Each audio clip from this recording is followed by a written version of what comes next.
여러분들 이 말은 진짜 꼭 명심하셔야 되거든요. 처음에 영어 공부를 할 때 철저하게 정교하게 세팅 값을 잘 설정을 해 두셔야 돼요. 무조건 어려운 단어라든지 어려운 구문에만 형광펜을 칠하고 알아내었을 때 그 쾌감, 그런 거에 도취됐었다는 거죠. 저도 처음에 영어를 보는 그 세팅 값 있죠. 어디를 쳐다봐야 될 것인가를 명확하게 하지 않으면 그것이 습관이 돼가지고요, 이런 식으로 영어를 못하게 돼 있어요. 잘 생각해 보세요. 투부정사를 그때 자꾸 쓰기 시작하면은 동사에서 막힘 현상이 발생해요. 밖에 나가서 바람을 쐬다 하면 어떻게 할 거냐는 거예요. 뭐 그렇게 영어가 안 되는 게 뭐 그렇게 고통이에요 하지만 그 짜증나거든요. 그리고 되게 답답해요. 속상하고. 뭘 해도 안 된다는 말이 나오는 이유가 그게 잘못 알고 있는 건데, 뭘 해도 안 되는 것이 아니고, 제가 말씀드렸다시피 기초 단계에서부터 영어 공부를 할 때 그 세팅 값을 굉장히 잘 잡아 놓으셔야 돼요.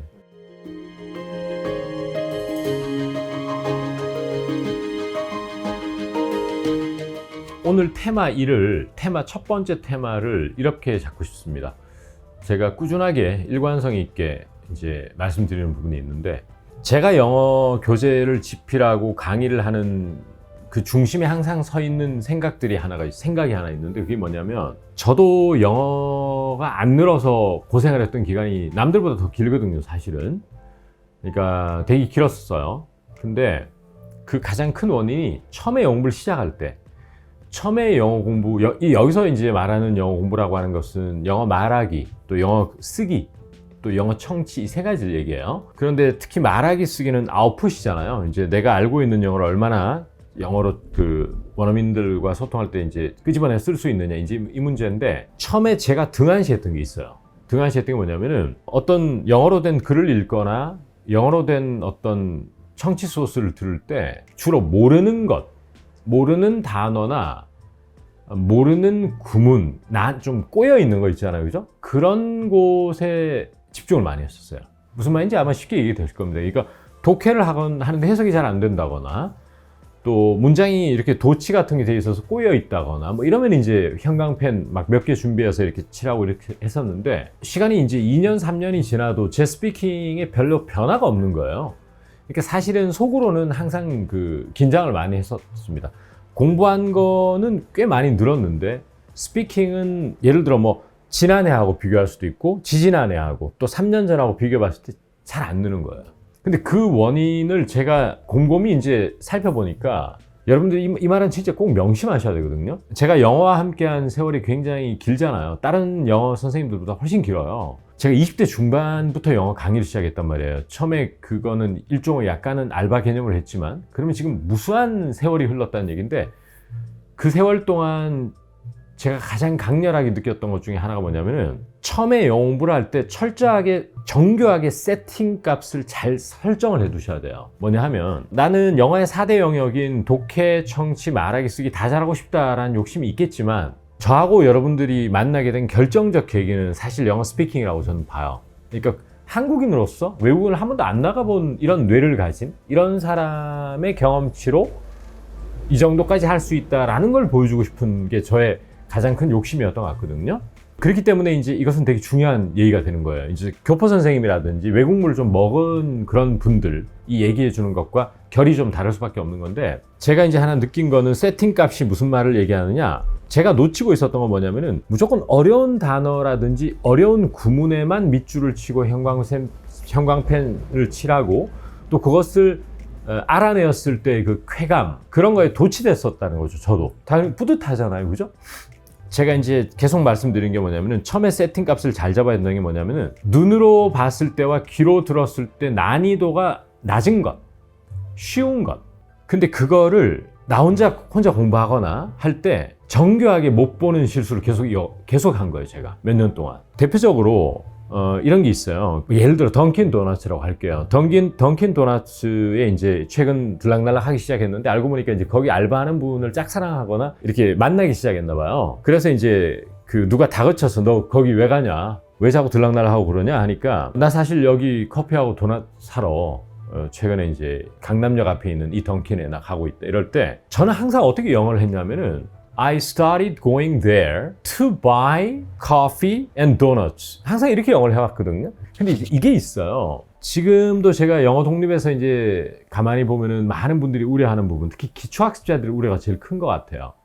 김재우 영어야 100이 기초에겐 어렵지 않냐? 조금 어려울 수 있어요. 이건 솔직하게 말씀드려야지 제가 무조건 책 구매하세요, 인강 사세요라고 무책임한 얘기는 안 하고 싶은데, 중요한 거는 김재우 영어야는 이런 것들을 놓치고 있는 세팅 값을 되게 잡아주는 책이거든요. 근데 이 세팅을 되게 잘 해놔야 되는 게 뭐냐면, 제 경험이라든지 제 학생분들, 한국 사람들의 무수한 실수를 제가 콘텐츠화 한 거거든요. 그러면 to buy 한다고 해서 무슨 문제가 있냐라고 얘기할 게 아니고, 커피나 도넛 사러 가고 거기 들락날락 했다라고 할 때 원어민들이 제가 귀를 쫑긋 세워 보니까 자꾸 for coffee, for donuts 이런 식의 전사를 쓰더라 하는 거를 이제 인지하기 시작한 거죠. 그러면 여러분 두 가지 선택이 있다고 보면, 기초학습자들은 일단은 이게 for를 쓰건 to buy를 쓰건 너무 집착은 할 필요 없다고 봐요. 솔직히 to buy 하면 어때서, to grab, to 부정사 쓰면 어때서, 그죠?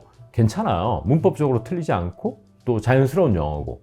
근데 빈도수를 좀 봐야 된다는 거거든요. 그러니까 주로 야 밖에 나가서 바람이나 쐬고 오자 라거나 이럴 때 원어민들이 어떻게 얘기하는가를 그대로 하고 싶은 것이죠. 이제 그 욕심은 사실 기초 단계부터 너무 낼 필요는 없어요. 기초 단계에서는 좀 표준적인 언어를 정확하게 하는 거, 짧은 문장으로, 그게 중요하다고 보는데, 조금 기초에서 중급으로 갈랑말랑 할 때 있죠. 그 다음에 중급까지 왔어. 근데 내가 하는 거는 단어의 수준만 좀 높아져 있고, 그 영어 문장이나 표현의 생김새 있잖아요, 그죠? 그게 네이티브들하고 많이 달라서 고민이 많은 분들이 대부분이거든요. 그거를 해소시켜 주는 거예요. 그럼 봐봐요. 이때 for를 대부분 영어 선생님이라든지 그런 사람들이 별로 중요한 의식을 잘 못해요. 인식을. 그분들 스스로도. 그래서 세팅 값이란 뭐냐, 볼 때 이런 것을 내가 이렇게 얘기할 수 있느냐 하는 거 있잖아요, 그죠? 무슨 말인지 쉽게 이해가 되고 나도 이렇게 할 수 있을 것 같은데 라고 놓치고 흘러가는 게, 이게 누적됐다 그래야 되나? 누적돼 가지고 영어다운 영어가 안 되는 거거든요. 그거를 잡아주셔야 되는 거예요. 잘 보세요. 한국 사람들이 하는 그 영어 패턴이 있어요. 어제 나가서 친구랑 술 한잔 했다 이러면 항상 어떻게 얘기하냐면 we went out to drink 이렇게 하거나 we went out and drank 이렇게 영어를 합니다. 틀린 영어 아니다. 그렇게 볼 수 있지만 좀 더 네이티브들이 하는 거를 그들 스타일로 하고 싶은 거거든요, 저는. 근데 이제 이런 괴리가 생긴 심리적 차이가 있어요. 네이티브스러운 것은 고사하고 지금 we went out and drank도 못한다 나는, 이제 그런 사람과는 제가 심리적 갭이 좀 있죠. 그건 인정하고요. 그래서 완전한 완기초분들은 너무 여기에 욕심을 미리 내지 말고 좀 표준적인 거를 차근차근 할 필요는 있다고 봐요. 하지만 중요한 거는 처음에 영어를 보는 그 세팅값 있죠. 어디를 쳐다봐야 될 것인가를 명확하게 하지 않으면 그것이 습관이 돼가지고요, 이런 식으로 영어를 못하게 돼 있어요. 원어민들은 어떻게 얘기하냐, we went out for drinks라고 그래요. 거의 다가. 근데 제가 영어 좀 꽤나 한다는, 저도 사실은 이게 진짜 충격적인 얘기인데, 어찌 보면 충격적이라고, 보스턴 대학 나온 사람은 과외도 해봤어요. 미국에서 고등학교도 거기서 나오고, 근데 저한테 영어 과외, 스피킹 과외를 했다니까. 근데 이분이 어려운 잡지 같은 것을 아주 수월하게 읽지는 않고 어느 정도 소화하시는데, 이제 그런 말씀을 제가 왜 꺼내냐 하면, 사실은 자기 딴에는 중고급 영어를 한다고 하는 사람들도 일상회화를 해보면요, 많이 틀리게 얘기하고 원어민하고 다르게 얘기하는 걸 볼 수 있거든. 근데 그거는 이런 걸 등한시했기 때문이에요. We went out for drinks가 눈으로 보면 문맥만 있으면 술 마시러 밖으로 나갔다는 얘기잖아요, 그죠? 그런데 원어민하고 우리는 자꾸 다르게 표현하다는 거죠. 그러니까 이거가 사실은 난이도가 높지 않잖아요. 저는 완기초도 할 수 있다고 보거든요. Go out, 나가다 술 한잔 하러 이러면은 투부정사만 쓸 게 아니고 for drinks라고 하더라. 이 습관이 되게 중요한데, 처음에 저는 영어 공부할 때 그걸 놓쳤다는 거죠. 그런 걸 놓치고 저도 학원 다니면서 처음에 공부했단 말이에요. 그러면 학원에서는 자꾸 어려운 단어 중심으로 가르쳐 주시는 거예요. 이럴 때 이거 뭐 형용사 뭐 예를 들어 abundant 이러면 뭐 아주 많은, 풍부한 이렇게 막 외우라고 그러고, 빈칸 뚫어놓고 여기에 들어갈 단어 막 스트레스를 굉장히 받더라고요, 제가. 근데 그 단어도 중요하죠, 독해하기 위해서는. 근데 스피킹 할 때는 좀 더 쉬운 단어로 수월하게 원어민스럽게 소통하는 게 궁극적인 목표라고 저는 보거든요. 그랬을 때는 처음에 영어 공부할 때 이 디폴트 값을 잘 설정해 놓은 건 되게 중요하다는 거예요. 무엇을 볼 것인가. 그러니까 단어는 단어대로 외우지만 이런 것을 섬세하게 보는 눈을 키워야 되는데, 그런 거를 제가 되게 많이 공유 드리려고 노력하고 있어요, 사실. 뭐 책이나 뭐 그 영어 독립을 통해서. 그러니까 어떠세요? We went out for drinks 라든지 I started going there for the coffee and donuts. 그 집 커피하고 도넛 사러 그 집에 가기 시작했다 할 때 for를 쓰거든요, 많이. 어떠세요?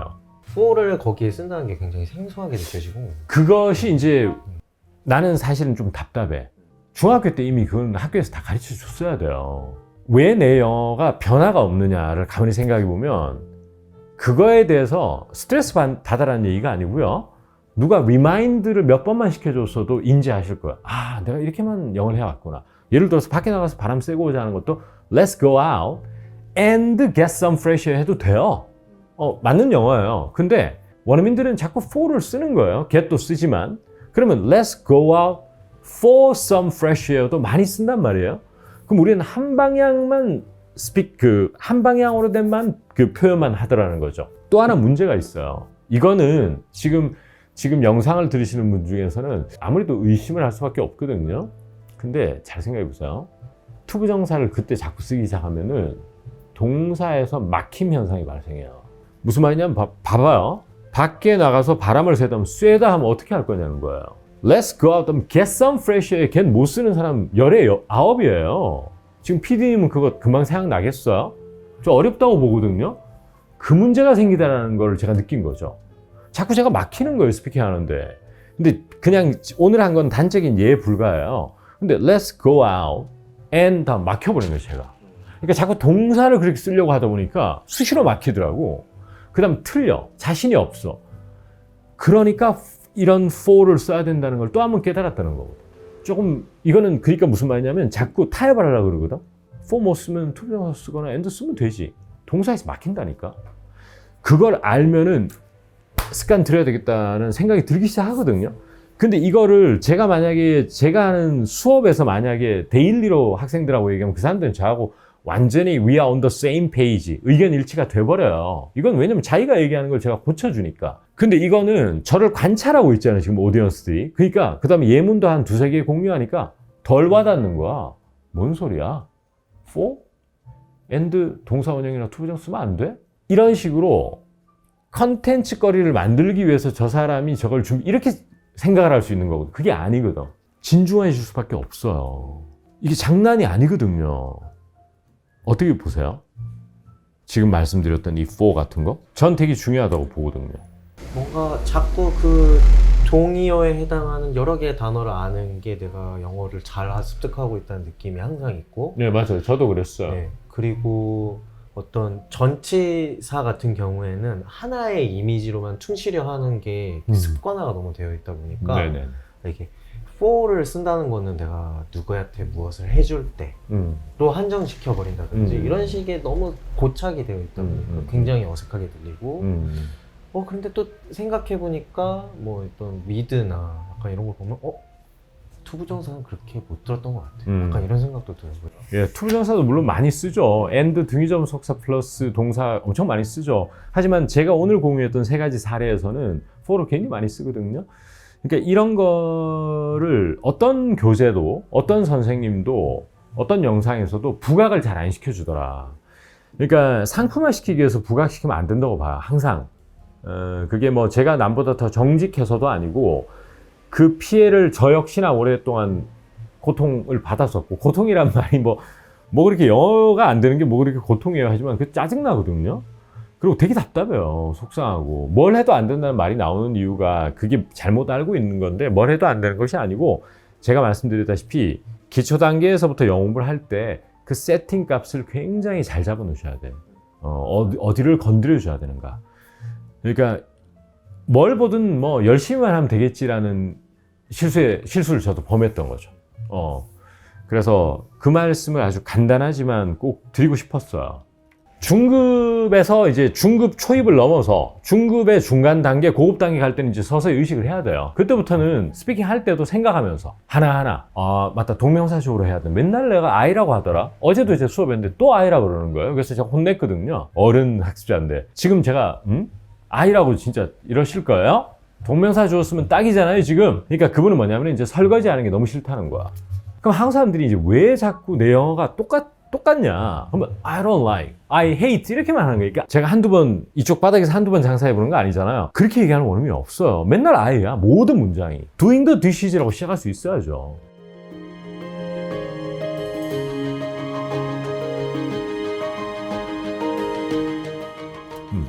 내가 회화를 배우는 사람이라면은 당연하죠. 원어민들이 실생활에서 어떤 말을 하는지 그거를 인풋시키려고 하는 노력이 훨씬 더 중요하다라는 그렇죠. 거죠.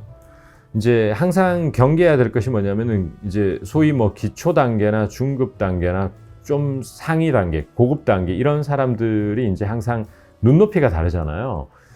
그런데 이제 제가 말씀드린 거는 중급 단계에 있는 사람뿐만이 아니고 사실은 이런 거를 섬세하게 보고 연습하고 원어민들이 이렇게 쓰는 걸 귓전에 꽂아 놓지 않으면 중급 단계에서도 계속 이 표현 방식으로 스피킹 못 하게 되거든요. 그러면 습관이 무섭다고 한 2, 3년 동안 계속 동일한 방식으로 스피킹하는 사람은 이렇게 잘 고쳐지지가 않기 때문에 처음에 기초에서 공부할 때 이런 자잘한 틀들이 있잖아요. 그죠? 이런 별로 이게 펀더멘탈하다라고까지 얘기하기는 힘들어요. 언어의 뭐 엄청난 특징이라든지 이렇게 거창하게 얘기하고 싶지는 않은데 이 자잘한 것들이 쌓여가지고 내가 하는 영어, 내가 만들어내는 영어 표현 방식이 원어민하고 점점 거리가 더 격차가 벌어지게 만드는 요인이거든요. 그래서 이런 쉬운 거가 되게 나중에 쌓이면 커져요. 제가 이제 원어민 친구랑 이제 종종 만나면서 대화를 하는데 이 친구들한테 제 스피킹이 어떻게 들리냐 라고 좀 물어봤는데 솔직히 유치원생이 얘기하는 것 같다. 아, 그런 얘기 실제로 했어요? 네. 하지만 듣는데 전혀 문제가 없고 어차피 들어주는 사람이 알아서 걸러듣기 때문에 일단 무조건 말을 많이 뱉는 게 더 중요한 것 같다라고 이런 조언을 해주더라고요. 그 친구가. 이런 조언에 대해서는 어떤 생각을 가지고 계신지 좀. 일단 투 트랙으로 가야 돼요. 원어민 만났을 때는 이런 거 생각 너무 하지 말고 일단 내뱉는 게 맞다고 봅니다. 그 너무 정교하게 다듬고 하면 말 속도 떨어뜨리고 답답해 못해요, 서로가. 그러니까 원어민 만나가지고 그냥 얘기할 때는 좀 틀리거나 아니면 뭐 지금 말씀드린 뭐 전사 for를 써서 하는 게 좀 더 세련미 있고 네이티브다 이거 다 생각하고 영어 하지 말고 틀리고 문장 깨지고 시제 틀리고 해도 괜찮으니까 일단 내뱉는 쪽으로 좀 마음을 많이 릴렉스한 상태에서 영어를 하셔야 되고요. 그렇게만 근데 해가지고는 늘지가 않는다는 거거든요. 따라서 제가 지금 설명드린 소위 말하는 영어라는 언어를 학습의 영역으로 가져와서 불가피하게 할 수밖에 없는 거죠. 그러니까 투 트랙으로 다 해주는 게 영어 실력이 느는 스피킹 관점에서 가장 맞는 방법이라고 봅니다.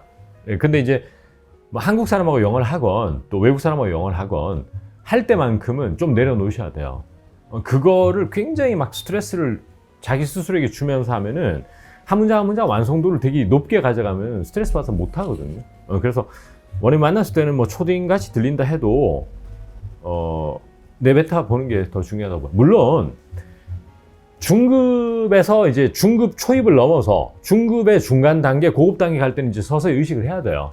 그때부터는 스피킹 할 때도 생각하면서 하나하나 맞다, 동명사적으로 해야 돼. 맨날 내가 I라고 하더라. 어제도 이제 수업했는데 또 I라고 그러는 거예요. 그래서 제가 혼냈거든요. 어른 학습자인데 지금 제가 I라고 진짜 이러실 거예요? 동명사 주었으면 딱이잖아요 지금. 그러니까 그분은 뭐냐면 이제 설거지 하는 게 너무 싫다는 거야. 그럼 한국 사람들이 이제 왜 자꾸 내 영어가 똑같냐? 그러면 I don't like, I hate 이렇게만 하는 거예요. 그러니까 I 주어를 그러니까 이런 거야. 결국에는 저도 옛날부터 어떤 책을 읽었을 때 이론적인 설명을 위해서 어떤 작가가 책 쓴 거는 전 싫어했거든요. 이 양반 또 무슨 말거리 만들어 가지고 누구한테 자기 뭐 이렇게 영어 잘한다는 거 어필하려고 하는구나.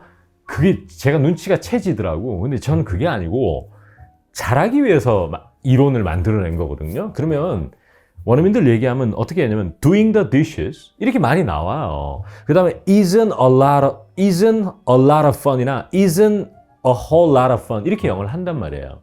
그러니까 무슨 말이냐면 원어민 만나가지고 I don't like it, I hate doing the dishes만 하는 내 스스로가 보는데 직설적인 표현이거든요. 그러니까 한국말도 이렇다고 보시면 돼요. 저 설거지하기 싫어요.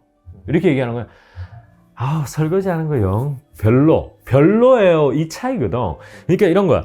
기초학습자들에게 아직 설거지하는 것이 싫어요도 못하는 사람에게 설거지는 별로예요. 이걸 시키는 건 아니에요, 제가. 둘 다 할 수 있어야 되는데 순차적으로 하면 되는데 결국에 나중에는 여러분 저는 설거지는 싫어요. 저는 학교 가는 것이 싫어요. 이렇게 얘기할 것이냐? 아니면 요즘 들어서 왜 이렇게 학교 가기가 싫지? 뭐 이렇게 얘기할 거냐? 이 차이거든. 그러니까 그걸 처음부터 두 번째로 바로 막 못하면 스스로를 막 블레임하고 막 저거 하라는 게 아니고 둘 다 이제 차근차근 잘해야죠. 근데 어쨌거나 지금 말씀한 거 질문을 다시 돌아가 보면은 원어민 만났을 때는 기초 단계라든지 또 중급으로 넘어갈랑 말랑 하는 단계까지는 너무 학습에서 했던 섬세한 영어를 못한다고 해서 막 스트레스를 받거나 아니면은 말할 때 일일이 이걸 다 생각하면서 너무 그렇게 하는 것은 좋지 않다고 봐요. 처음에는 좀 틀려도 평소에 공부할 때는 제대로 된 인풋을 하면서 소위 말해서 툭 치면 나올 수 있도록 습관화를 시키는 데 노력을 기울이는 대신에 예. 원어민이든 누구 앞에서든 자기가 영어로 얘기할 때는 그냥 일단 내뱉고 봐라. 맞아요. 그러면 이제 습관이 잘 구축된다면 점점점 나아질 것이다. 예. 약간 이런 측면을 볼 수 있다. 예, 항상 그 대신 전제는 팔로우업 작업이 이루어져야 되고, 그러니까 뭐냐면은 채워나가는 이게 아직 인풋이 너무 적다는 거거든요. 몸속에 들어가 있는 좋은 영어가 거의 없어요, 사실은. 그 상황에서 계속 나는 좋다 하면 like, love, 뭐 싫다 하면 hate, I don't like 이렇게만 써온다는 건데 그건 인풋이 적어서 그런 거거든요. 원어민들이 강약을 줄 때 쓰는 표현 방식을 접해보지 못한 거예요. 아까 말씀드렸잖아요. Doing the dishes isn't a lot of fun. 이게 설거지하는 게 뭐가 재밌겠어요. 이 정도의 못 들어봤다니까요. isn't a lot of fun이라는 표현 자체를 못 들어보면 I don't like 밖에 못하니까 이 인풋을 채워나가는 작업은 계속 해나가면서 원어민하고 이제 틀리든 말든 해야지 이걸 하나도 안 하면서 그냥 경리단길 갇혀 그냥 맥주 마시면서 얘기만 해가지고는 큰 발전은 없다. 이런 말이죠. 의식적인 노력. 당연하죠. 의식적인 노력이 필요한데 또 하나 중요한 게 제가 좀 또 흥분하기 시작하잖아요. 뭐냐 하면 내가 평소에 맨날 I don't like로만 하는 것을 인지를 해야 돼. 내가 하는 100문장 중에 모든 문장이 다 I라니까 한국 사람들. 제가 한두 번 이쪽 바닥에서 한두 번 장사해보는 거 아니잖아요. 그렇게 얘기하는 원어민이 없어요. 맨날 I야. 모든 문장이. Doing the dishes라고 시작할 수 있어야죠. 그거를 이론화한 워딩 자체가 동명사 주어 잡기의 중요성이 이렇게 되는 것일 뿐이고 실제로 그렇게 얘기하는 것이죠. 네. 네네. 사실 제가 김재우 영어회화 100이라는 책을 쓰게 된 가장 결정적인 이유가 뭔지 아세요? 본질적 이유? 학원이 감당할 수 있는 학생의 수도 상당히 제한적이에요. 널리 모든 사람에게 제 컨텐츠를 다 공유하기 힘든 구조예요. 접근성이 떨어진다는 거죠. 제 마음속에는 철저한 국내파로서 이렇게 하면은 정말 영어가 많이 늘더라 하는 것을 이제 많은 학습자들이 검증이 된 것이잖아요. 근데 그거를 가장 다수의 대중과 투명한 방식으로 공유할 수 있는 것이 바로 책이라든지 이런 거거든요. 그래서 책을 쓰게 된 거예요, 사실. 아리까리하고 애매하고 오랫동안 누적됐거나 아니면 잘못 쓰고 있는 것조차 모르는 것들을 대중들과 공유하려면 이 책 속에 많은 것도 인강을 통해서 많은 걸 공유해야 되잖아요. 그러니까 이런 걸 다 공유하고 싶었던 거예요. 그 디자이어라 그러나 그게 상당히 끌어올랐다는 거죠. 좋은 일 하고 있다고 보지 않나요?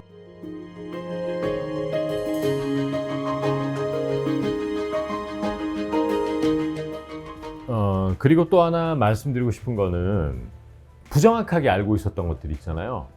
부정확하게 알고 있었던 것을 이참에 2024년 영어 학습에서 완전히 다 정확하게 바로잡았으면 좋겠어요. 제가 이제 그 부정확하거나 어설프게 않은 대표적인 영어 부사절을 이끄는 표현 중에서 학생들하고 가장 제가 이제 많이 얘기했던 것 중에 하나가 even if, 설사 뭐 하더라도 하는 표현하고, 그 다음에 even though, 비록 뭐이지만 이라는 표현하고, 그 다음에 even when 이라는 이 세 가지를 설명하라 하면은 설명 못해요. 차이가 뭐냐. 자기가 쓸 수 있는 사람이라 하더라도. 그런데 이런 거를 정확하게 알면은 영어 스피킹에 큰 도움이 되거든요. 예를 들어 이런 거예요. even though는 양보절이라고 학교 때 배웠거든요. although, even though 이런 거 있잖아요. 그죠? 비록 뭐이지만 이런 말이죠. 그죠? 그러니까 even though는 PD님에게 한번 여쭤볼게요. 이게 even though라는 거는 언제 주로 예를 들어 쓰냐? 실제 사례를 본다면 그냥 제 생각에는요. 네네. even though가 들어가면은 네네.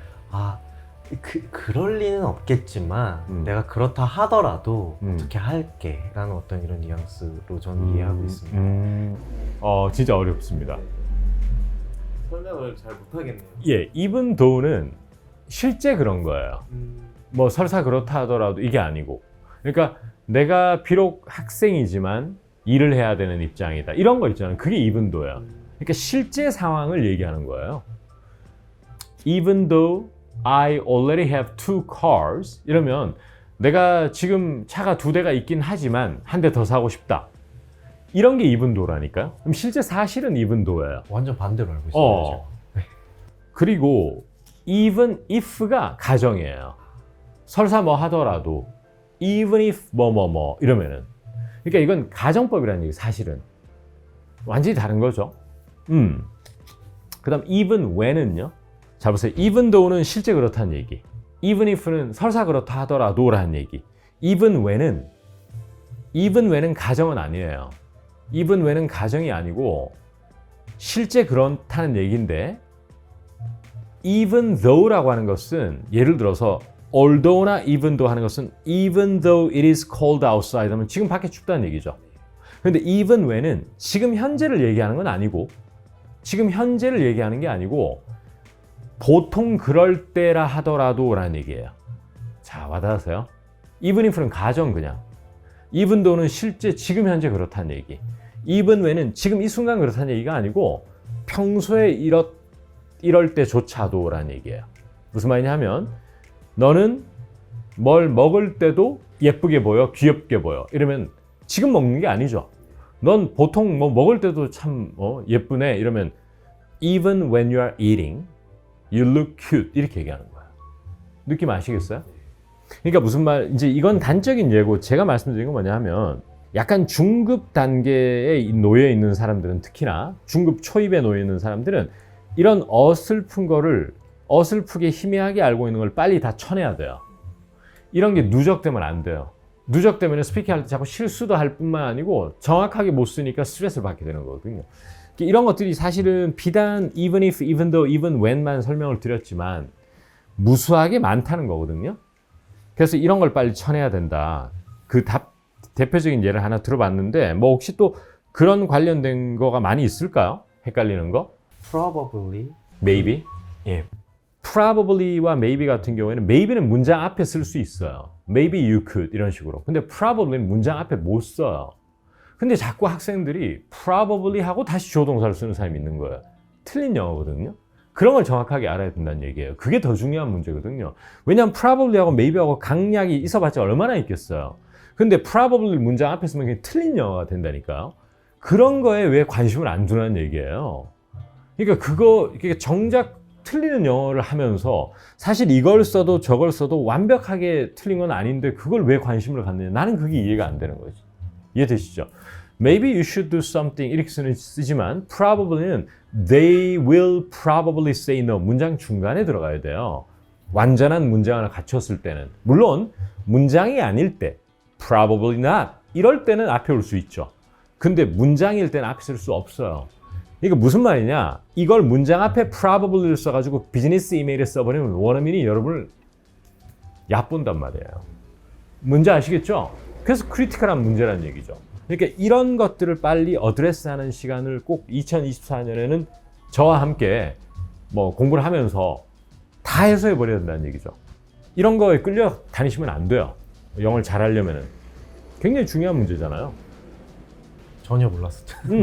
그러니까 저도 사실은 이런 것들을 실제 학습자들이 자꾸 실수를 한 것을 오랫동안 봤기 때문에 캐치를 하게 된 것이고, 그거를 사실 제가 김재우 영어회화백이라는 책을 쓰게 된 가장 결정적인 이유가 뭔지 아세요? 본질적 이유? 한번 말씀드려볼까요? 솔직히 그냥.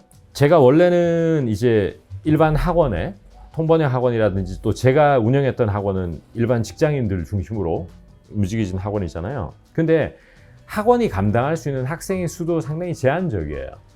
그러니까 널리 모든 사람에게 제 컨텐츠를 다 공유하기 힘든 구조예요. 그러니까 접근성이 떨어진다는 거죠.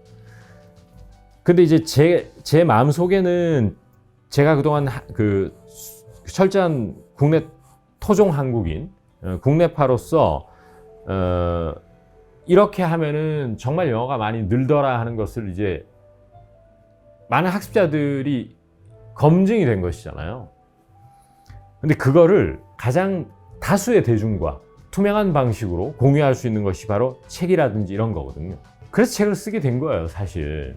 그리고 이런 지금 말씀드린 이런 것들, 아리까리하고 애매하고 오랫동안 누적됐거나 아니면 잘못 쓰고 있는 것조차 모르는 것들을 대중들과 공유하려면 이 책 속에 많은 것도 인강을 통해서 많은 걸 공유해야 되잖아요. 그러니까 이런 걸 다 공유하고 싶었던 거예요. 그 디자이어라 그러나 그게 상당히 끌어올랐다는 거죠. 좋은 일 하고 있다고 보지 않나요? 네네. 이 정도면 거의 기부 수준이지 않나 이런 생각이 듭니다. 근데 또 뭐 또 세상은 난 사실 그런 댓글 봤어요. 영어 독립에서. 아니 강의를 그냥 공짜로 풀지 왜 돈을 받고 이러냐. 어떻게 생각하세요? 그냥 일반 책에 설명하는 거 있잖아요. 그러면은 그럴 수 있지. 근데 이 강의는 좀 그건 아니거든. 제가 소수의 사람들만 모시고 오프라인 강의를 할 때는 좀 덜 느꼈는데 지금은 다수의 대중들과 맞닥 그 접점이 좀 쉽게 생기잖아요. 그러면은 정말 영어의 민주화 한번 이루고 싶은 거죠. 다 좀 잘해서 영어의 소위 말해서 크리덴셜 그 스펙이 굉장히 높아지는 그래서 마케터빌리티라고 그래요. 내 몸값을. 그러니까 나도 어디 가면 꿀리지 않는 저 역시나 늘 부러워하면서 인생을 살았어요. 나도 저렇게 되고 싶다. 2024년에는 영어뿐만 아니고 모든 부분에서 스스로를 한번 이번 1년을 완전 내 인생을 좀 이렇게 업그레이드 할 수 있는 저는 이제 어학을 외국어를 이제 하는 걸로 여러분과 만났지만 완전히 오기를 한번 발동시켜 볼 필요가 있다고 봅니다. 그래서 남이 나를 부러워하게 한번 좀 그렇게 살아야 되지 않겠어요, 인생을?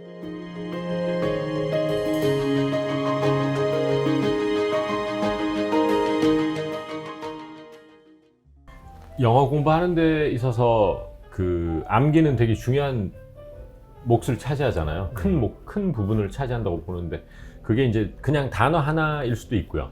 또 단어의 묶음으로 된 하나의 관용 표현일 수도 있고 또 그것이 하나의 문장을 구성해서 온전한 문장이 될 수도 있고 그 문장들이 합쳐진 하나의 패러그래프, 단락 이걸 수도 있죠. 근데 궁극적으로는 확장을 해서 덩어리 표현해서 문장으로 꼭 가야 된다고 보고 그 다음에 그 문장이 단락으로 외우는 게 가장 학습 효과를 배가시킨다고 극대화시킨다고 보는데 이제 단순한 단어 하나 암기하는 거는 여기에서 이제 적용되지 않고 문장으로 갔을 때 이제 어떻게 외워야 될 것인가 이걸 이제 말씀드려보려고 합니다. 저도 옛날에 학원 강의할 때는 달달 암기라고 그래서 막 암기를 많이 시켰어요. 근데 그때 제가 조금 놓쳤던 게 하나가 뭐냐면은 보통 이제 여러분이 남이 써놓은 글을 이제 외운다고 칠게요. 주어가 3인칭인 경우가 많아요. 그러니까 딴 사람, 내가 아닌, 나와 우리가 아닌 다른 주어가 많단 말이에요.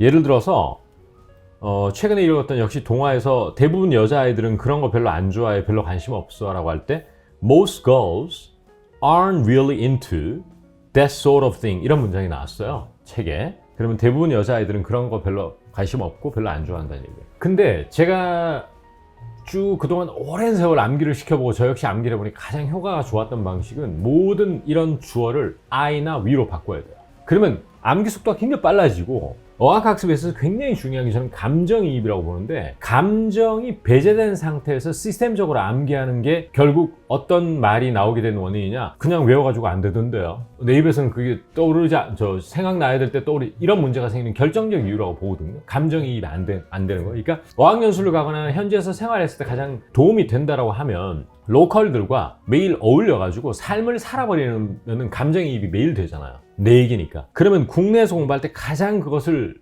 효과적으로 흉내낼 수 있는 방법이 뭐냐면은 남이 써놓은 글이라 하더라도 이 모든 주어는 다 I와 we로 바꾸는 겁니다. 그러면 Most girls aren't really into that sort of thing을 어떻게 바꿔야 된다고요? 항상 암기할 때는 I'm not really into that sort of thing 이렇게 얘기하는 거죠. 이게 별거 아닌 것 같죠? 어마어마한 효과가 있다는 거예요. 시중에 떠도는 쉐도잉이나 받아쓰기 이런 것보다 1000배, 10,000배 효과가 있어요. 왜냐? I라고 하는 순간 내기 같이 느껴지기 때문에. 그리고 사실 집에서 혼자 암기를 할 때 상대가 없기 때문에 내가 뭐 하는 짓이냐? 좀 그렇잖아요. 그럴 때 I나 위로 바꾸면 느낌이 달라져요. 그래서 모든 주어를 I나 위로 바꾸면 감정이입이 되고 실제 상황을 연출할 수 있는 장점이 있다. 그러면 내 앞에 있는 마치 제프나 사만다와 대화하는 느낌을 가질 수 있는 것이죠. 그래서 이 효과는 어마어마합니다.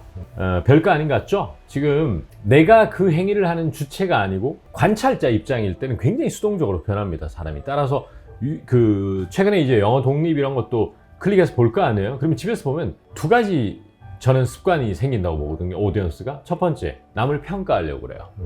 두 번째, 수동적으로 변해요. 자기가 적극적으로 뛰어들어가지고 이걸 하려고 그러지 않고 그냥 바라만 보고 있다는 거죠. 이제 그런 것들은 어학학습에 있어서 큰 도움은 안 되잖아요. 그래서 그렇게 보고 어쨌거나 저쨌거나 모든 주어는 I나 위로 바꾸면 되게 좋다. 그렇게 봅니다. 그래서 이 책에 또 어떤 내용이 나왔냐면 어떤 밴드가 있어요. 그룹 밴드가. 그룹 밴드가 머천다이즈. 여러분 그 BTS도 그렇고 그 뉴진스라든지 뭐 블랙핑크 다 머천다이즈가 있거든요. 그 자기들이 개발한 상품에 대해서 이름을 만들었다 이런 문장이 나와요. 그럴 때 이 문장이 They even came up with a name for their products 이렇게 나옵니다. They even came up with a name for their products. 그러면 이게 또 they라는 것은 내가 아니잖아요. 이걸 다 어떻게 바꾸라는 얘기입니까? 마치 자기가 밴드인 것처럼 We even came up with a name for our products 이렇게 바꾸는 순간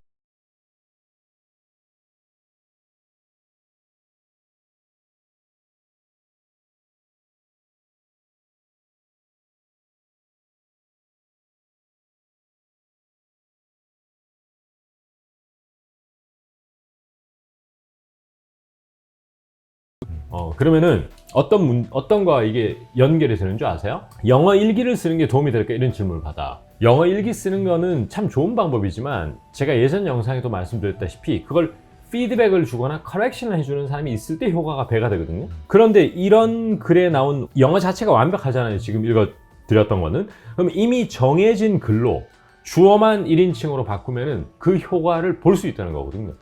그러면 어떤 선택을 하시겠냐는 거죠. 어떤 선택 하시겠어요? 바로 그냥 I나 위로 그게 좋다고 봐요. 물론 이야기를 선정할 때는 자기가 좀 흥미를 느낄 수 있는 이야기를 선정하는 게 좋다 이렇게 봅니다. 저 같은 경우에는 거창한 국제정세 얘기라든지 이런 거에 사실 흥미가 좀 없어요. 뭐 금리가 오르락내리락 했다는 거. 저도 통역대학원 다닐 때나 준비할 때는 그런 거 많이 했죠. 뭐 제 통역대학원 다닐 때는요 코소보 전쟁이 발생해가지고 뉴스만 틀면 코소보 전쟁 얘기만 나왔었어요. 코소보 사태 모르시죠? 네. 네네. 그래서 그런 기억이 있는데 어쨌든 그런 건 매우 중요하다. 예를 들어 어떤 문장을 봤는데 He showed up late 해서 그 사람 지각했다 이러면 무조건 다 I로 바꾸라는 얘기예요. I actually showed up late 이렇게. 오케이? 느낌이 달라져요. 그러니까 그거가 결국 원어민 1:1 영어 스피킹을 하건 아니면 영어 일기를 쓰건 이 효과를 그대로 가져올 수 있다는 거죠. 얼마나 좋은 방법이에요. 그렇지 않아? 네. 그러면 또 하나 장점이 뭐냐면 많은 학습자들이 문장의 인토네이션이 좀 없거든요. 아주 무미건조하게 쭉 그냥 읽어 내려가요. 근데 주어를 we나 I로 바꾸면 조금씩 인토네이션이 생기기 시작해요. 내 얘기니까. 이해되시죠? 저는 굉장히 좋은 방법이라고 생각하거든요. 그러면은 저희 그 선생님 책에 나와 있는 엄청나게 많은 그 예문과 네. 은강에서 또 다뤄주시는 예문들을 가지고 그걸 하나씩 픽업 해가지고 나만의 어떤 이야기로 만들어 보는 게 상당히 큰 어떤 효용이 있겠네요. 그거는 이제 상식적으로 생각하면 효과가 커진다는 건 다 알고 있겠죠. 네네. 다만 귀찮을 뿐이죠.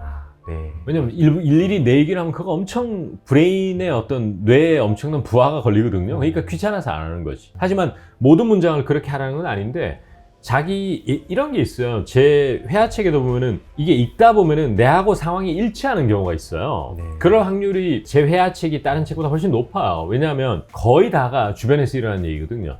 동떨어진 얘기. 그러면은 아마 얻어 걸릴 겁니다. 내가 회사에 있었건 아니면 내 일상에서 있었던 얘기가 얻어 걸릴 확률이 되게 높아요. 그러면 바로 그거는 1인칭으로 바꿔서 연습해 보는 거는 굉장히 좋다. 내재와의 강도가 달라져요. 제가 왜 이제 주어만 바꿔라라고 말씀드렸냐면은 그 얘기 자체를 각색한다는 건 진짜 쉬운 일이 아니거든요. 시간도 많이 걸리고 더 영어가 재미없어질까 봐. 그래서 주어라도 I나 we로 바꿔주면 훨씬 좋습니다. 저는 이제 학생들에게 동화를 다 그렇게 한 권 전체를 다 암기시켜 버리거든요. 다 외우고 있어요. 한 권을 200 몇 페이지짜리를. 영어 실력이 늘겠어요, 안 늘겠어요? 늘겠죠? 네. 한다니까요. 물론 제가 동기부여를 엄청 해드리죠. 이게 이제 뭐 지금 전혀 딴소리인데, 저는 인생을 살아보니까 어떤 걸 느끼냐면, 가진 자들, 그들이 더 발전하는 사회예요. 왜냐하면은 그들이 소위 말해서 그 좀 있는 물에서 놀다 보니 자기 개발의 욕구도 더 크게 느끼고, 그런데 사실은 일상에서 되게 바쁘고 지친 사람들은 동기부여도 빨리 떨어지고 또 퓨처 셀프도 잘 명확하게 안 그려지고, 이러니까 하다못해 외국어에 있어서도 실력 편차가 점점 벌어지는 걸 느끼거든요. 그래서 사실 저는 오기가 생겨요. 사실은 이번에 책을 내면서 제가 소수의 사람들만 모시고 그냥 온라인 오프라인 강의를 할 때는 좀 덜 느꼈는데, 지금은 다수의 대중들과 맞닥 그 접점이 좀 쉽게 생기잖아요. 그러면은 정말 영어의 민주화 한번 이루고 싶은 거죠. 다 좀 잘해서 영어의 소위 말해서 크리덴셜, 그 스펙이 굉장히 높아지는, 그래서 마케터빌리티라고 그래요. 내 몸값을. 그러니까 나도 어디 가면은 꿀리지 않는, 저는 이렇게 보거든요. 저 역시나 늘 부러워하면서 인생을 살았어요. 나도 저렇게 되고 싶다. 이제는 2024년에는 영어뿐만 아니고 모든 부분에서 스스로를 한번 이번 1년을 완전 내 인생을 좀 이렇게 업그레이드 할 수 있는, 저는 이제 어학을 외국어를 이제 하는 걸로 여러분과 만났지만, 외국어 역시나 그래서 완전히 오기를 한번 발동시켜 볼 필요가 있다고 봅니다. 그래서 남이 나를 부러워하게 한번 좀 그렇게 살아야 되지 않겠어요, 인생을? 뭐 남이 뭐 한다고 맨날 부러워하는, 난 그런 따라가는 인생은 정말 한번 태어난 거 의미 없다고 봐요. 뭐 의미 없다는 말은 또 사정이, 각자의 사정이 있기 때문에 또 나름의 의미가 있지만은, 한번 야심이 있는 사람이라면 그걸 불태워 볼 필요가 있다고 봅니다. 영어도 그래서 지금 이렇게 제가 하나하나 영상을 차근차근 찍어서 제가 가지고 있는 생각들을 시간을 가지고 공유 드리는 것이죠. 그리고 사람마다 보는 관점과 개인적 경험이 너무나 다르기 때문에 저하고 생각이 일치하는 부분은 여러분이 잘 카피해 가시면 되는 거고, 저 양반 말도 뭐 일리가 있겠지만 저 양반도 오류하는 게 있을 거니까 나는 요거는 좀 다르게 가져가겠다면 그렇게 가져가시면 되고, 제가 그걸 억지로 오세요! 막 이렇게 해서는 안 된다고 보거든요. 각자의 삶이 너무 소중하고 또 개인적인 그런 게 다 있기 때문에. 하지만 저는 제가 옳다고 생각하는 것을 아주 객관적으로 강요하지 않는 범위 내에서 계속 공유 드리고 싶은 거죠. 그 중에 하나가 주어 잡기를 I나 we로 1인칭을 하니까 효과가 너무 커지더라. 그리고 이것을 결국에는 제 바운더리 속에 들어오신 분들 뿐만이 아니고 다수의 오디언스들과 공유했을 때 기쁨이 좀 커지죠. 요즘 이제 저는 이런 것 같아요. 제가 그동안 쌓아왔던 내공들과 경험들을 푸는 시간이라고 생각합니다.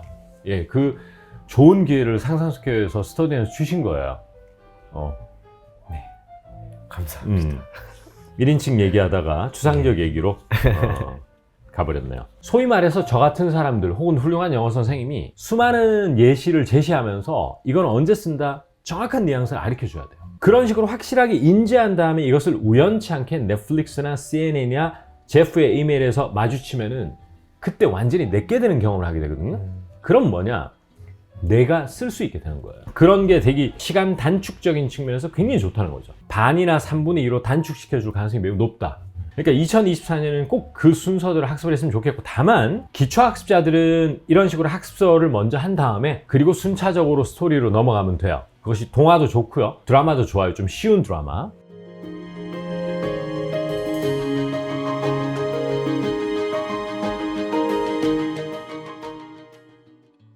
자, 그 다음으로는 예전 영상에서도 간단히 언급한 바 있는데 오늘 또 조금 부가 설명을 한번 드리고자 하는 부분이 뭐냐면요, 학습서를 통한 그러니까 좋은 문법 내용이라든지 문법적 지식이나 좋은 표현들, 또 좋은 구문들, 좋은 문장들, 빈도수가 많게 그런 걸 집대성해 놓은 그런 학습서를 먼저 본 다음에 미디어를 통한 영어를 소비할 것인가, 아니면은 뭐 넷플릭스 보고 이런 것들이 내 취미에 너무 맞기 때문에 그러한 뭐 미디어를 통한, 스토리를 통한 영어를 본 다음에 좀 찜찜한 거라든지 이런 게 있으면은 뭐 학습서를 보는 방법이 이제 순서적으로 더 맞느냐, 이런 걸 한번 고민해 보게 되는 것 같아요. 항상 제 개인적인 경험을 말씀드리면은 저도 대학교 다닐 때는 나름 그 방송 교재라든지 이런 걸 통해서 영어를 공부했지만 조밀조밀하게 공부를 못했고 섬세한 작업은 이루어지지 않고 그냥 단순 암기,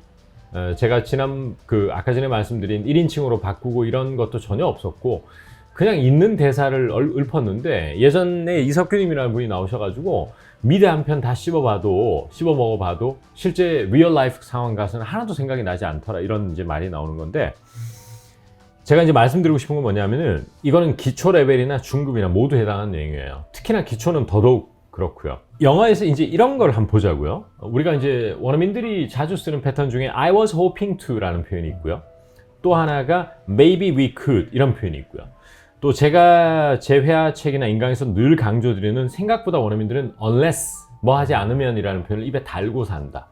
그 다음에 관용적 표현으로서는 우리가 생각이 지금 똑같은 거 맞죠? 이럴 때 on the same page라는 관용 표현. 그 다음에 아직 결정된 게 하나도 없어요 라고 하는 관용 표현 중에 up in the air라는 아주 많이 쓰는 표현이 있어요. Everything is up in the air. uncertain. 아무것도 결정된 게 없다는 거예요. 그 다음에 또 하나 정말 멋진 표현이 하나 있는데요. 크리스마스가 너무 기다려지는 애가 Christmas cannot come soon enough 이런 표현을 해요. 맞는 말이잖아요, 논리적으로. 아무리 해도 그렇게 충분히 빠르게 와지지가 않는다는 말은 왜 이렇게 느리게 시간이 가는 거야? 이런 말이죠. 그러면 이 지금 말씀드린 이 5개를 생동감 있는 스토리 속에서 학습서에서 명확하게 이게 언제 쓰느냐를 정확하게 인지한 다음에 이것을 우연찮게 보는 게 제일 좋은데, 뭐 넷플릭스가 됐건 동화가 됐건 CNN 뉴스가 됐건 이것을 명확하게 학습서를 통해서 안 다음에 듣는 것이 학습 효과적에서 훨씬 좋다는 거예요. 이거는 마치 잘못 얘기하면은 책을 광고하는 느낌을 줄까봐 제일 걱정이 되는 건 사실이지만 그걸 감수하고라도 얘기할 수밖에 없는 거예요. 왜냐면 팩트니까. 왜 그러냐면 I was hoping to라는 것이 대표적인 거예요. 저도 학생분들에게 I was hoping to 들어보셨어요 하면은 어디선가 다 들어봤대요.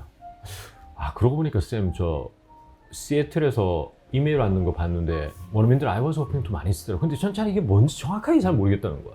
그냥 희망한다 이 정도. 근데 그런 식으로 제프나 사만다가 나한테 보내준 이메일에서 쓰는 I was hoping to라든지 어제 에밀리 인 페리스에 나온 I was hoping to라고 하는 것이, 이런 것들은 10번 들어도요 희미하게 계속 시간이 흘러가도 해석가 잘 안 돼요. 정확한 뉘앙스를 안 잡히는 거예요. 그러니까 소위 말해서 저 같은 사람들 혹은 훌륭한 영어 선생님이 수많은 예시를 제시하면서 이건 언제 쓴다 정확한 뉘앙스를 가르쳐 줘야 돼요. 그런 식으로 확실하게 인지한 다음에 이거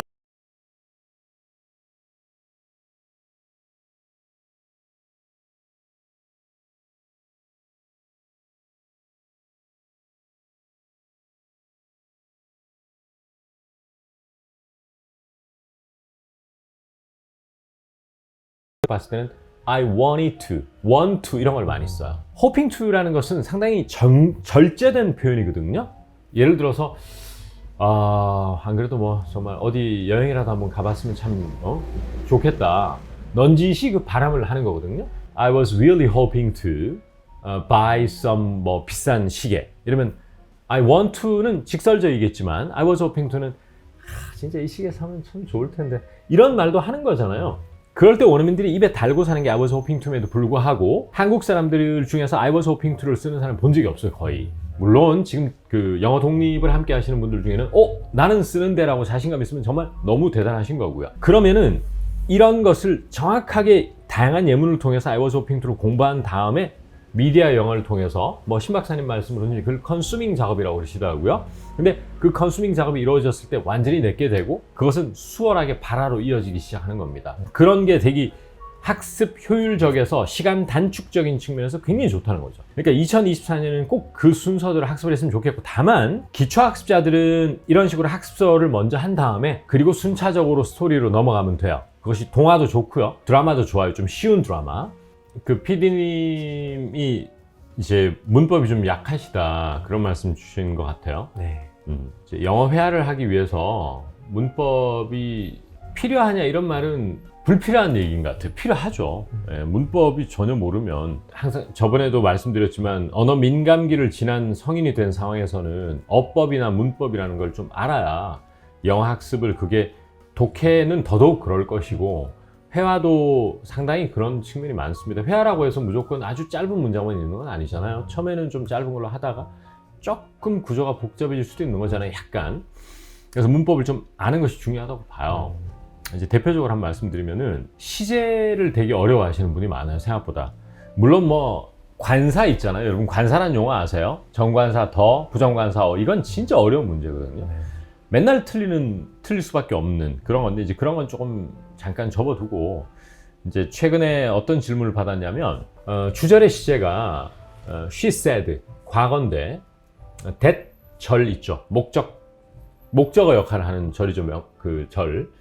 거기에 she said that 다음에 현재형이 나오는 거예요. 그러니까 앞에 주절이 과거면은 여기가 과거 내지는 뭐 과거 완료나 이런 게 나와야 되지 않냐. 그 말씀이신데 이걸 영상으로 한번 찍었어요. 사실 Q&A에서. 근데 이제 그런 것이 회화책이 됐건 또 동화가 됐건 드라마를 공부하다가 보면 자꾸 거슬리는 문제가 생기는 거거든요. 거슬리기 시작하는 눈에 가시같이 해소가 안 되고 찜찜함. 이제 그런 것이 사람마다 민감도의 정도가 좀 다르거든요. 거슬리는 것보다는 그냥 있는 그대로 받아들이겠다. 그냥 입에 붙이겠다. 이런 사람이 사실 어학 공부하기에는 훨씬 수월해요. 그냥 어학 공부를 위한 사람이야. 그런 사람이. 그런 사람이 복받은 사람이야. 어학 공부에 있어서는. 민감하지 않은 거예요. 그런 거에 대해서.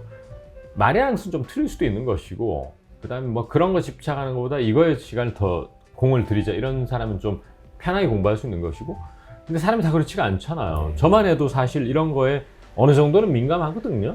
눈에 거슬릴 수 있는 거거든요. 최소한의 문법이라는 말이 어떨지 모르겠지만 최소한의 문법은 정확하게 알아야 된다. 예를 들어서 아까 말씀드린 주절이 said라 하더라도 that 이하가 일반적 사실이라든지 습관이라든지 뭐 진실 이런 거 있잖아요. 학교 문법 배운 거. 예를 들어서 그녀는 말했다, 그는 말했다, 자기는 좋은 사람이고 이건 일반적 진실이잖아요. 그런 것은 he is nice 이렇게 is를 쓸 수 있는 거예요. 느낌 오시죠? 하지만은 예를 들어 말했다 다음에 일반적 일이 아니고 일회성 일들 있죠. 일회성. 제프는 말했다, 그가 공원에 갔다 왔다고, 마트에 갔다 왔다고. 이러면은 he said that he went to blah blah 이렇게 되는 거죠. 느낌 오시죠?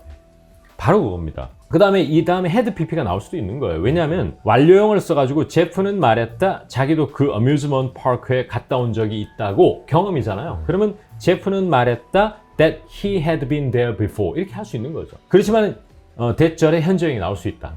그러니까 이런 문법을 알고 있으면 공부하기가 한결 수월해진다는 거죠. 옆에 뭐 이렇게 덕지덕지 붙어있는 느낌 아니면 찜찜한 느낌을 해소할 수 있기 때문에 한 번쯤은 할 필요가 있다고 봅니다.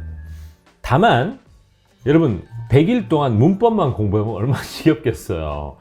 저도 알지만은 문법서 공부한다는 게 좀 지겨운 일이거든요. 그래서 아예 문법이 중요하다는 걸 알지만은 안 보는 사람들이 있는 걸로 알고 있어요. 근데 한 번은 봐주는 게 전 꼭 필요하다고 봅니다. 그리고 문법을 1도 몰라 아니면 정말 너무 몰라. 저도 이 말 조심스러워요. 하기가 난 진짜 문법 하나도 모른다.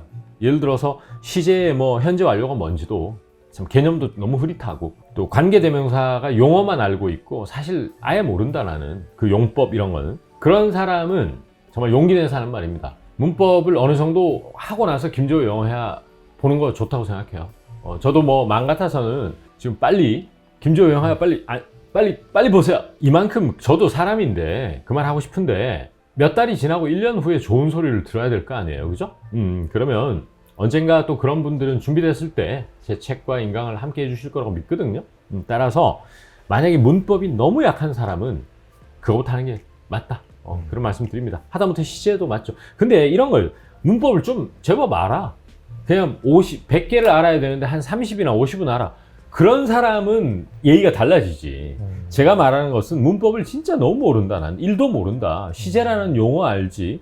뭐 현재 완료가 뭔지 아예 분간을 못하는 사람이다. 이렇게 되면 그냥 공부해야 된다는 얘기예요. 그게 아니고 좀 헷갈리는 분들은 당장 김재호 영어회화를 지금 들어야죠. 지금 뭔 소리예요. 왜냐? 문법 설명까지 다 해주고 있는데 근데 기본적인 틀, 뭐 예를 들어 시제는 현재 진행이 있고 미래 진행이 있고 현재 완료, 과거 완료가 있고 이런 도식화된 문법은 설명 안 해주죠. 이제 그런 것들이 필요한 사람은 뭐 시중에 뭐 그래머 인 유즈가 됐건 그래머 인 유즈도 저는 솔직히 영어로 된 거를 기초 사람이 보면 안 된다고 생각해요. 문법 공부할 때는 그냥 한글로 속 시원하게 하고 뭘 또 영어를 봐요. 그 영어 해석하기 바쁜데. 그래서 그렇게 그래머 유즈라는 것은 그냥 제가 말씀만 드린 거고 더 좋은 문법 책도 많을 겁니다. 뭐 옛날에 저희 때 보던 맨투맨 성문 이런 것도 아직 있을 거예요. 그런 거 좋아요. 얼마나 좋은데 그 책의 가치를 여러분 모르시는가 봐요. 네네.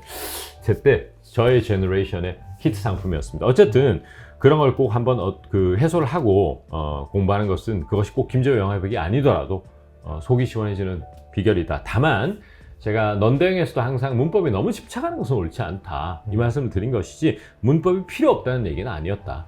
그렇게 보시면 될 것 같습니다. 중급 레벨에 있는 분들 있잖아요. 그런 사람들은 이런 김재호 영어회화를 왼쪽에 두고 반드시 미디어 영어를 통한 것을 병행하시는 것을 강추드립니다. 왜냐면은 김재호 영어회화는 오늘 본 게 내일 미드에서 걸릴 확률이 되게 높은 책이에요. 따라서 학습 효과가 되게 시간이 굉장히 단축될 거예요. 예를 들어서 1월에 시작했으면 그냥 김재호 영어회화만 봤거나 아니면 김재호 영어회화 같은 것을 안 보고 미드만 봤을 때 12개월이 걸려가지고 이만큼 늘 거를 반이나 3분의 2로 단축시켜줄 가능성이 매우 높다. 따라서 그 말씀을 드리는 겁니다. 그래서 어쨌든 저는 하나를 선택이라고 한다면 이런 빈도수가 굉장히 많은 영어들 이런 것들을 미리미리 정확하게 인지하는 것이 선행돼야 된다고 봐요. 어린이 민감기 때 배운 영어가 아니잖아요. 그렇기 때문에 그런 말씀 드리는 거예요. 그러니까 그리고 나서 전 미드 많이 보는 편인데 스피킹 잘 안 돼요. 이런 사람들은 미드에 나온 것을 일일이 every single sentence를 다 학습의 영역으로 가져와서 분석하고 공부해야 된다는 건데 그렇게 하기 쉽지 않단 말이에요. 그런데 또 미드도 가만히 보시면 반복돼요. 표현들이나 패턴이. 그래서 그런 것은 되게 중요하다고 봅니다. 그리고 똑같은 cannot come soon enough 같은 그런 관용 표현도 이렇게 명확하게 안 다음에 보면은 귓전에 꽂히는 것이 여러분 귓전에 꽂힌다는 것이 이제 공기를 타고 소리가 내 귀에 꽂힌다는 것인데 눈에 안 보이니까 여러분이 강도를 못 느끼는 것 뿐이지 이게 물리적인 무슨 무게가 있는 중량이 있는 걸 던진다고 생각하면요 여러분 확 다가올 거예요. 그런 말씀을 꼭 드려보고 싶고 미드에서 어떤 사람이 apparently라는 단어가 있어요. A-P-P-A-R-E-N-T-L-Y 이 apparently라든지 이런 단어는 원어민들이 진짜 많이 쓰는 단어인데 물론 하나 조심해야 될 것은 기초학습자들은 스피킹에서 apparently 이런 것을 바로바로 내일부터 써야 되겠다고 욕심을 낼 필요가 없어요. 어느 정도 수준이 있는 단어라고 보기 때문에 그냥 뜻만 아시면 돼요. 근데 뜻을 알 때 apparently를 희미하게 알기 때문에 문제가 생긴다고 보거든요. 그러니까 apparently도 학습서를 통해서 그냥 무슨 토익, 복화 이런 데 나오는 거 말고요. 거기는 시각적 의미만 적어놨기 때문에 느낌이 안 와요. 그래서 apparently는 뭐냐면은 누구한테 들었는데 그런가 보던데 여의도 불꽃축제에 사람들 엄청 많이 왔나 보더라. 이 보더라거든요, 바로. 그게 뭐냐면은 SBS 뉴스에서 들은 거예요. 아니면 친구 철수한테 들은 거예요. 직장 동료 사만한테 들은 거거든요. 그 다음에 어제 롯데마트에 그거 재입고 된 모양이던데? 그 안경점에 그 안경냐? 모스콧 그거 재입고 된 모양이더라. 이러면은 apparently라고 그래요. 그 다음에 they have something back in stock 이라고 그래요. 그러면 무슨 말이냐 하면 이런 apparently를 그냥 드라마에서 자막 보고 공부하잖아요, 대부분. 그러면은 요즘 의역을 잘 해놨어요. 그 대기 번역가들이 실력이 뛰어나서 잘 해놨는데 그냥 해석 보고 그냥 뜻 알고 넘어가는 게 이제 문제가 된다고. 왜냐하면 청취력에는 도움이 되는데 결국 스피킹까지 잘하고 싶은 사람은 그 apparently를 쓸 수 있는 영역으로 가져와야 된다는 얘기인데 그것은 학습이라는 그 도구가 개입되지 않고는 좀 힘들어요. 그런 섬세한 것들은. 그리고 왜 그러면 apparently 욕심을 내야 되느냐? apparently 안 쓰면은 한국식으로 그 대체 단어를 쓰기 때문이에요. I heard 이런 단어. I heard를 많이 쓰는 이유가 있는 거예요. apparently 같은 걸 못 쓰기 때문에 끝끝내 I heard 이것만 쓰는 거거든. I heard가 틀렸다는 것이 아니고요. 그래서 되게 중요하다고 저는 봅니다. 지금 제 말이 주제에서 계속 연결이 되나요? 네. 말하다 보면 이제는 자꾸 삼천포로 새는 이 뇌세포가 죽어가는 그런 느낌을 받아서 약간 그런 거네요. 알던 맛인 줄 알았는데 알고 보니까 재료가 이거네. 맞아요. 저도 어떤 햄버거 집에 갔는데 이런 apparently 같은 경우에도 이거 보니까 딴 재료 썼나 보네? 느낌이 오잖아요. 그럼 apparently라고 그래요. 그런 건 청취에도 도움이 된단 말이에요. 그러니까 기초학습자들이 자꾸 겁먹지 마시고요. 문법 하나도 모르는데 문법 조금은 알아야 됩니다. 예, 그거는 제가 무조건 문법 1도 몰라도 무조건 이 책 사서 보시고 인강 보세요 이런 말 하면 안 돼요. 저도 그건 아니고요. 그래도 어느 정도의 문법을 기본적인 것은 조금 공부를 하시고 순차적으로 김재우 영어회화 100이나 이런 걸 하는 게 맞다고 봅니다. 완전 완기초분들은 그건 맞다고 보고, 기초학습자들은 어페어언리 같은 것을 처음에 명확하게, 제가 아까 말씀드렸지 않습니까? 세팅 값을 처음에 영어를 시작할 때 세팅 값이 되게 중요한 거예요. 어페어언리를 시각적으로 그냥 아마 그게 네이버 사전 같은 데는 제가 지금 설명드린 것처럼 뭐인가 보더라 이렇게 안 나와 있을 거예요. 그런 어설픈 워딩 중심의 단어 암기는 독이 될 수 있거든요. 근데 독해만 생각하는 분들이 있죠. 그런 도움 돼요. 난 리딩만 잘하면 된다 하는 사람은 그렇게 외워도 돼요. 하지만 스피킹까지 염두에 두는 사람은 그렇게 하면 안 된다. 한 발짝 더 나아가야 됩니다. 그래서 기초부터 이런 것은 어휘를 하나를 알더라도 좀 정확하게 아는 게 되게 중요하다고 보는 것이죠. 어려운 단어를 처음부터 써라는 얘기가 아니고, 대신 중급 초입으로 접어들었다라고 스스로 진단하는 사람들은 이제 서서히 욕심을 내기 시작하셔야 돼요. 미리미리. 예. 네. 중급 학습자들이나 기초 중에 좀 잘하는 사람들은 그러면 문법을 어떻게 이제 스피킹으로 이어가야 되고, 그런 사람들은 이제 김재호 영어회를 봐야 된단 말이에요. 그리고 보고 있을 거라면 그런 사람들은 어떻게 대입해야 되느냐. BING가 코앞에 닥친 확정된 스케줄을 얘기한다. 대표적인 게 뭐냐. 저희 금요일에 파티해요. 이미 정해져 있어요. 저희 망원동에서 금요일날 파티해요. 파티할 거예요가 아니고요. 파티한다고요. 정해진 거예요. 그러면 분명히 이건 학교에서도 배운 문법이에요. We are having a party this Friday. 그러니까 BING인 현재 진행이 가까운 미래 중에서 확실하게 정해진 스케줄을 대신하거든요.